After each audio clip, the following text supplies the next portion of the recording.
Hey guys UK ഈ ഒരു ടൈമിൽ ഏറ്റവും കൂടുതൽ കഴിഞ്ഞ സീസൺ അപേക്ഷിച്ച് നെഗറ്റീവുള്ള ഒരേ ഒരു കൺട്രിയാണ് UK. എല്ലാവരും പറയുന്നു UK പോകുന്നത് വെറുതെയാണ്, പാർട്ട് ടൈം ഇല്ല, പ്രശ്നമാണ് എന്ന്. ഒരു കാര്യം ഞാൻ പറയാം, നാട്ടിൽ നിന്ന് നിങ്ങളൊരു 5-10 ലക്ഷം രൂപ ലോൺ എടുത്തിട്ടായിരിക്കും UK പോകുന്നത്. അവിടെ പോയിട്ട് 1 ഇയർ കോഴ്സ്, അതിനുശേഷമുള്ള സ്റ്റേ ബാക്ക് 3 ഇയർ ഉണ്ട്. ഈ 3 വർഷം നിങ്ങൾ കഷ്ടപ്പെട്ട് കഴിഞ്ഞാൽ ലോൺ തീരുമെന്നുള്ള കാര്യം ഉറപ്പുള്ളതുകൊണ്ടാണ് ആരും തിരിച്ചു വരാത്തത്. പക്ഷേ ലോൺ മാത്രം തീർത്തിട്ടാണോ നിങ്ങളറിയാവുന്ന ആരെങ്കിലും തിരിച്ചു വരുന്നത്? ഒരിക്കലുമല്ല. ആരെങ്കിലും ഒരാളെങ്കിലും ലോൺ തീർത്തിട്ട് 3 വർഷം നിന്ന് ലോൺ തീർത്തു, വേറെ ഒന്നും ഉണ്ടാക്കിയില്ല, ലൈഫ് വട്ടപൂജയാന്ന് പറഞ്ഞിട്ട് തിരിച്ചു വരുമെന്ന് പറയട്ടെ? അങ്ങനെ ആരും പറയത്തില്ല. കാരണം UK സിമ്പിളായിട്ട് പറയാം, ഏത് പൊട്ടനും വലിയ മാർക്കും ഒന്നുമില്ലാതെ പോകാൻ പറ്റുന്ന ഒരേ ഒരു കൺട്രി, ഇത്രയും വലിയ വൈൽഡായിട്ടൊരു കൺട്രി ഒരേ ഒന്നുള്ളൂ UK. അതിനാണ് UK ഹൈലൈറ്റ്. കഴിഞ്ഞൊരു 4-5 വർഷമായിട്ട് അത്രത്തോളം സ്റ്റുഡൻസ് ഇൻ്റർനാഷണലി മറ്റ് രാജ്യങ്ങളിലേക്ക് പോകുന്നതിലും ഇരട്ടിയോളം പിള്ളേരാണ് ഓരോ വർഷവും UK കയറുന്നത്. അപ്പോൾ അതിൻ്റേതായ ഒരു പോസിറ്റീവും ഉണ്ട്, നെഗറ്റീവും ഉണ്ട്. നെഗറ്റീവാണ് ഞാൻ പറഞ്ഞത്, ഓപ്പർച്യൂണിറ്റീസ് പൊതുവെ കുറച്ചേ കുറയൂ. പക്ഷേ അത്രത്തോളം ആളുകൾ ചെല്ലുമ്പോൾ അവിടെ നടക്കാൻ പോകുന്ന ബിസിനസ്സും മറ്റു കാര്യങ്ങളും എല്ലാം മേളിലേക്ക് തന്നെയാണ്. സോ UK പറ്റിയുള്ള നെഗറ്റീവ് തോട്ട് മാറ്റി വയ്ക്കുക. ഇനി UK പറ്റി സംസാരിക്കാം. ഏകദേശം 6 ലക്ഷം രൂപ, 5 ലക്ഷം രൂപ മുതൽ 6 ലക്ഷം രൂപ വരെ നാട്ടിൽ നിന്ന് നിങ്ങൾ ഫീസിൻ്റെ 50-60% അടച്ച് 10-12 ലക്ഷം രൂപയുള്ള ഒരു IBM പോലുള്ള ഇൻ്റർനാഷണൽ ബിസിനസ് കോഴ്സുകളോ അല്ലാന്നുണ്ടെങ്കിൽ MBA MSc ഏത് കാറ്റഗറിയിലുള്ള കോഴ്സും നിങ്ങൾക്ക് എടുത്തു പോകാൻ UK നിങ്ങളെ ഹെൽപ്പ് ചെയ്യും. പ്രത്യേകമായ സർട്ടിഫിക്കറ്റ്സ്, പ്രത്യേകമായ ക്വാളിഫിക്കേഷൻ, ഇതിൻ്റെ കാര്യങ്ങൾ ഒന്നും ഇല്ല. വിത്തൗട്ട് IELTS ഒരു കോഴ്സ് ചെയ്യാൻ പറ്റിയൊരു കൺട്രി എന്ന് പറയുന്നതിൽ ഫസ്റ്റ് പ്രയോറിറ്റി UK പറയാം. വിസ റിജക്ഷൻ, അതായത് 100% വിസ സക്സസ് റേറ്റ് ഉള്ള ഒരേ ഒരു കൺട്രി അതും UK തന്നെയാണ് ഗ്ലോബലിൽ നിൽക്കുന്നതിൽ.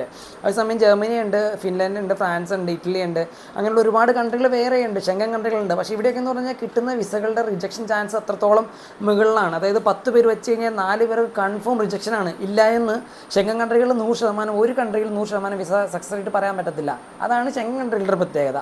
സോ ഈ ഒരു കാറ്റഗറിയിൽ നിന്ന് മത്സരിക്കുന്ന കൺട്രിയാണ് UK. ഇപ്പോൾ കഴിഞ്ഞ ഒരു 2 വർഷമായിട്ട് ഞാനും കുറച്ച് അഡ്മിഷൻസ് കാണാൻ ചെയ്യുന്നുണ്ട്. ഞാൻ ഫ്രീലാൻസായിട്ട് വർക്ക് ചെയ്യുന്നവരാണ്. ഫ്രീലാൻസായിട്ട് ഞാനും കുറച്ച് അഡ്മിഷൻസ് ചെയ്യുന്നുണ്ട്. സോ ഇപ്പോൾ ഡയറക്റ്റ് കോൺട്രാക്റ്റ് കിട്ടിയപ്പോഴാണ് നമ്മൾ കൂടുതൽ കാര്യങ്ങളെല്ലാം മനസ്സിലാക്കാൻ പറ്റിയത്. ഞാൻ UK പറ്റി ബേസായിട്ട് പറയാം.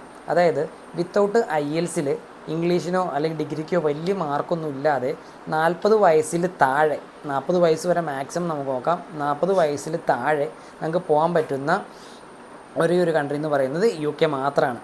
ഓക്കെ. അതുപോലെ തന്നെ ഷോമണി എന്ന് പറയുന്നത് മറ്റ് കൺട്രികളിലെ ലക്ഷങ്ങളിൽ ഫിക്സഡ് ഡിപ്പോസിറ്റായിട്ട്, അതുപോലെ തന്നെ ബ്ലോക്ക് അക്കൗണ്ടായിട്ട് കാണിക്കുമ്പോൾ UK നിങ്ങൾ ഒരു 10-15 ലക്ഷം രൂപ എന്നുള്ളത് തേർഡ് പാർട്ടീനെ അസിസ്റ്റ് ചെയ്ത് ചെയ്യിച്ചാൽ മാത്രം മതി. അതായത് 10-50,000 രൂപ മുടക്കി കഴിഞ്ഞാൽ നിങ്ങളുടെ 10-15-20 ലക്ഷം രൂപ വരെയുള്ള ഷോമണി റെഡിയാണ്. പിന്നെ നിങ്ങൾ എന്തിനാണ് ഭയക്കേണ്ടത്? ഓക്കെ. ഈ UK നമ്മൾ ചെയ്യുന്ന പ്രോഗ്രാമുകൾക്കെല്ലാം തന്നെ 2 വർഷത്തെ സ്റ്റേ ബാക്ക്, അങ്ങനെ ഒരു കാര്യം കൂടി ഉണ്ടെന്നുള്ള കാര്യം പലർക്കും ഈ കുറ്റം പറയുന്നവർ പറയത്തില്ല. 2 വർഷത്തെ PSW ഈ ടൈമിൽ നിങ്ങൾ പഠിച്ചൊരു കോഴ്സോ അതല്ലാന്നുണ്ടെങ്കിൽ മറ്റേതെങ്കിലും പെർമിറ്റിലേട്ടോ മാക്സിമം നിങ്ങളുടെ കഴിവ് ഉപയോഗിച്ച് മാറാൻ നിൽക്കുക. അങ്ങനെ മാറിക്കഴിഞ്ഞാൽ നിങ്ങൾക്ക് ആരെയും കുറ്റം പറയേണ്ട കാര്യം പറയില്ല. UK കാര്യം പറയുമ്പോൾ ഏകദേശം ഒരു 5,000 പൗണ്ട് വരെ പല യൂണിവേഴ്സിറ്റീസും സ്കോളർഷിപ്പ് കൊടുക്കുന്നുണ്ട്. 5,000 പൗണ്ട് എന്ന് പറയുന്നത് 5 ലക്ഷം രൂപയാണ്, 1-2 രൂപയല്ല, 5 ലക്ഷം രൂപ. അപ്പോൾ ആ ഒരു കാര്യം കൂടെ കൂടിയിട്ട് കുറേ പേര് മനസ്സിലാക്കി കഴിഞ്ഞാൽ നെഗറ്റീവ് തോട്ട്സ് മാറും. കഴിഞ്ഞൊരു 2 വർഷമായിട്ട് നമ്മൾ ചെയ്യുമ്പോൾ ഡയറക്റ്റ് കോൺട്രാക്റ്റ് ഇല്ലാത്തതിൻ്റെ പേരിൽ നമ്മൾ ചെയ്ത പല കാര്യങ്ങളിലും UK ചെയ്ത അഡ്മിഷൻസ് ആണെങ്കിലും അത്ര പെർഫെക്ഷൻ എന്ന് പറയാൻ പറ്റില്ല. പക്ഷേ ഇന്ന് എനിക്ക് പറയാൻ പറ്റും, എനിക്കിരുന്നൊരു പ്ലാൻ ഉണ്ട്. ഒരു platform, social media platform, Instagram അത്യാവശ്യം കുഴപ്പമില്ലാത്ത രീതിയിൽ നന്നായിട്ട് തന്നെയാണ് നിൽക്കുന്നത്. 50,000 ഫോളോവേഴ്സും കാര്യങ്ങൾ, ഫാമിലി മെമ്പേഴ്സ് വരെ ഉണ്ട്. അതിൽ നിന്ന് 50 പേർക്ക്, ഞാൻ അധികം പ്ലാൻസ് ഇങ്ങനെ വയ്ക്കുന്നില്ല, ഈ വരുന്ന ജാൻ ഇൻടേക്കിലിട്ട് 50 പേരുടെ ഫയൽ, കുറഞ്ഞത് 50 പേരുടെ ഫയൽ ഞാൻ ചെയ്യും എന്നുള്ളതാണ് എൻ്റെ ഒരു പ്ലാൻ. ഇൻറ്റൻഷനാണ്. മാക്സിമം അതിനു വേണ്ടി ട്രൈ ചെയ്യുക എന്നുള്ളതാണ്. നിങ്ങളുടെ ക്വാളിഫിക്കേഷൻ എന്തും ആയിക്കോട്ടെ എന്നെ കോൺടാക്റ്റ് ചെയ്യുക. നിങ്ങൾക്ക് ഡിഗ്രിക്ക് ഞാൻ വേറെ കാര്യങ്ങൾ പറയാം, കയ്യിൽ പൈസ ഉണ്ടാവണം. ഫ്രീ ആയിട്ട് നടക്കുന്നൊരു സാധനമല്ല UK. പൈസ ഉള്ളവനെ എന്തും നടക്കുന്നൊരു കൺട്രിയാണ് UK എന്നുള്ള കാര്യം മനസ്സിലാക്കുക. നാട്ടിൽ നിന്ന് 5-6 ലക്ഷം രൂപ ഇനീഷ്യലി ഫീസ് അടച്ച് പോകാൻ പ്രാപ്തിയുള്ളവനാണെന്നുണ്ടെങ്കിൽ നേരെ ഇൻസ്റ്റ കയറിയിട്ട് എനിക്ക് മെസ്സേജ് ചെയ്തു, നിങ്ങൾക്ക് ഇതിനുള്ള സൊല്യൂഷൻ ഞാൻ തരും. അതായത് എൻ്റെ ഒരു പേഴ്സണലി ഞാൻ പ്ലാൻ ചെയ്യുന്നതിൽ 50 പേരുടെ സ്റ്റുഡൻസിന് ഈ ഒരു ഇൻടേക്കിന് വരാൻ പോകുന്ന ജാൻ ഇൻടേക്കിലായിട്ട് ഡിസംബർ 31 മുന്നേ പാസ്പോർട്ടിൽ സീൽ വെച്ച് നമ്മൾ കയറ്റി വിടുന്നുള്ള ഗ്യാരണ്ടിയാണ്. 100%, വേറെ ഒന്നുമില്ല, 100% കയറ്റി വിട്ടിരിക്കും. ഇതാണ് നിലവിലെ എൻ്റെ പ്ലാന്. സോ ഈ ഒരു പ്ലാനിൽ എന്നോട് എത്ര പേരുണ്ടാവുമെന്ന് എനിക്കറിയത്തില്ല. ഇന്നിപ്പോൾ സെപ്റ്റംബർ 28, ഇന്ന് 28-ാം തീയതി ശനിയാഴ്ചയാണ്. സോ ഈ ഒരു ടൈം മുതൽ ഡിസംബർ 31 ഏകദേശം 3 മാസം ടൈമുണ്ട്. ഈ ഒരു ടൈമിനുള്ളിൽ മാക്സിമം നമ്മൾ അറേഞ്ച് ചെയ്യാനുള്ള പരിപാടിയാണ് ചെയ്യാൻ പോകുന്നത്. ഓക്കെ.